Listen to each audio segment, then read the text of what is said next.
سلام او مینه مو ومنئ په دې هیله چې ټول به راته ښه وی جوړ وی. ملګرو په دغه ویډیو کې د شهزاد محمدي او همداشان رحمان الله ګربز او قیس احمد د مینوالو لپاره یو په زړه پورې زیری لرم.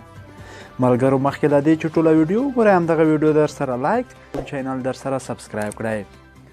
ملګرو لکه څرنګه تاسو ته معلومه ده چې په ټي10 لیګ کې افغان لوبغاړي ډېر ښه وځلیدل. اوس داسې انګازې خپرې شوي دي چې په IPL کې به هم ډېر افغانان ولوبېږي. چې ملګرو 3 افغان لوبغاړي لکه رشید خان ارمان، محمد نبي او مجیب الرحمن مخکې له مخکې په IPL کې لوبېږي.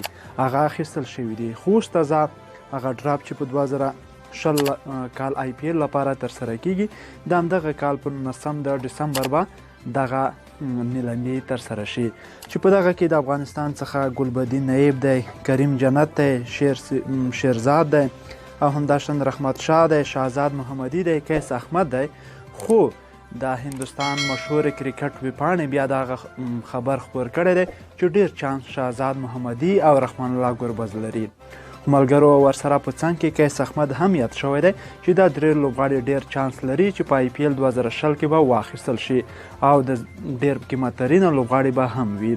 خو نو وګورو چې د 2019 ډسمبر میاشتې په 19 تاریخ باندې دغه افغان لوبغاړي اخیستل کیږي یا نه. خو د کرکټ مشهور ویبپاڼې له قوله وایي دغه 3 افغان لوبغاړي ډېر چانس لري چې واخیستل شي. نو ډیره مننه چې تر پایه راسره پاتې شوئ. تر بیا د الله په امان.